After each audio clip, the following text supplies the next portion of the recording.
Both teams are here in St. Louis, and both teams have prior NCAA tournament success here in St. Louis. The 6'2", 255-pound defensive lineman, known for crushing opponents on the field, is now crushing decades of stereotypes by announcing he's gay. A bold Cardinals fan makes a very bold move, and it's paying off big time here in Boston.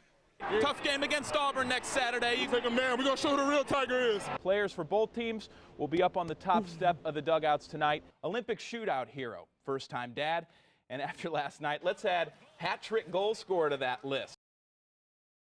News 4's Mike Colombo shows what it means when the Cardinals say they are with 4-year-old Charlie Patrick. Who is this? Charlie Patrick had no choice. We are Cardinals fans. From Gibson and Lou, dirt from Old Bush. I gave that out as Christmas presents that year. And New Bush, too. I think that might even be me right there in my white jersey. The Patrick family's Cardinal pride comes with some rules. If you root for the Cubs... Uh-oh. I told you Charlie had no choice. Mom! No surprise, he's throwing just about everything these days. A positive sign for a kid who's faced some curveballs in his 4 short innings on Earth. There was no warning for the seizures. He would fall, he would hit his head. Always that danger of him hurting himself because of these seizures. For 2 years, the seizures became more frequent and intense. Doctors were baffled. We were helpless, we were angry, we were sad. We still were hopeful, though, that we were going to be able to figure out what was wrong with our son. The Patricks found hope at St. Louis Children's Hospital, where doctors diagnosed Charlie with a rare inflammatory brain disease called Rasmussen's encephalitis. The shrinkage on this side is caused by the encephalitis, which is the brain inflammation. As this MRI shows, half of Charlie's brain was under attack. Thankfully, a team of doctors had a plan to fight back. At our center here, we have about a 90% control rate with this surgery with complete seizure relief. And all of the patients with Rasmussen's encephalitis have been seizure-free or largely seizure-free after this operation.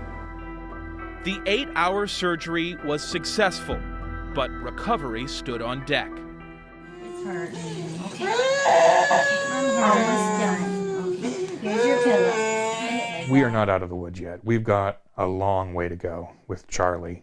Amid the uncertainty, a familiar bird brought some much-needed relief. Is he still back there? Oh! Oh my goodness.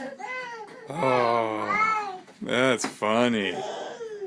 Give him a hug. Oh, big hug. Oh, good big hug. Thanks for the laugh. As if I needed another reason to love the Cardinals. I have not seen my son laugh that hard, probably ever. A few days later, the Patricks received these messages of support from Cardinal manager Mike Matheny, pitcher Jason Mott, and outfielder Matt Holliday. I mean, that just blew me away. That was until John Jay and Daniel Descalso paid Charlie a visit. To come and just give a little boost of moral support to our family, you have no idea what that meant to us. Those feelings are mutual. It was great being there that day and to see him, get excited when we walked in the room and be able to hang out with him and his family for a couple minutes. When you see, somebody suffering through that as a 4-year-old, it's one of those things that really touches your heart. Win or lose this postseason, the Cardinals' message remains the same. We're still with you, Charlie. We're still with you, Charlie. We're still with you, Charlie. We're still with you, Charlie. And it sounds like they'll be able to support each other for a long time. I think his chance of remaining seizure-free for the rest of his life is very high. As far as a fairy tale ending, I'm hoping for full recovery for my son, and I'm hoping for another World Series title for the Cardinals. Now that would be a fall classic. We're still with you, Charlie. I'm Mike Colombo, News 4. Hall of Famer Bob Gibson. In a town known as Baseball Heaven, Cardinal Nation's boisterous blessings are usually reserved for Redbirds. The base burglar, Hall of Famer Lou Brock. But this week, Cardinal fans praised an opponent. We are honored to salute New York Yankees great Derek Jeter as he concludes a brilliant career this season.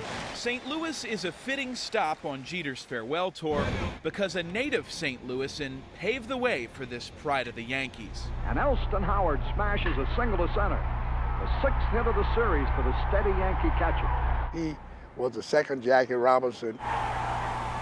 The year was 1955, and Vashon High School product Elston Howard had just become the first African-American to play for the New York Yankees, a moment in history Martin Matthews remembers well. He was a pioneer for not only St. Louis, but I think throughout the world for young African-Americans. Let it know if Elston Howard can do it, I can do it. Elston Howard, the third Yankee All-Star catcher. Howard's historic 1963 campaign featured one of his 9 All-Star appearances and his first of 2 Gold Gloves.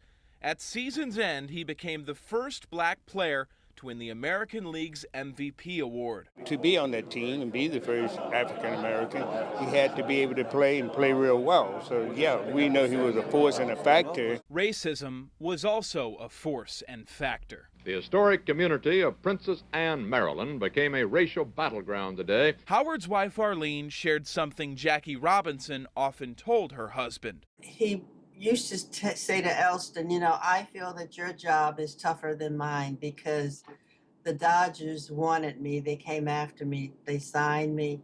But the Yankees really didn't want Elston or I guess any African-American player at the time. Controversy spurred camaraderie with Howard's Yankee teammates. Yogi Berra, Whitey Ford, Mickey Mantle, all these players were wonderful to him and just embraced him. Though his life changed in a New York minute, Howard saw St. Louis as a place where time stood still. He was very much a family man, so that was very, very important to him to still ground his roots in St. Louis. The home where Howard's roots were planted as a young boy once stood here in this empty lot overlooking the Compton Avenue Bridge.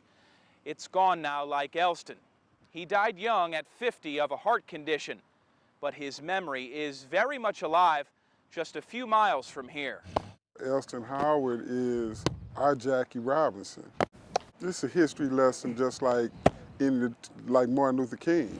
That history is on display at Howard's alma mater, Vashon High School. His Hall of Fame plaque sits feet from his portrait inside the field house that bears his name. When I see that picture, I see greatness.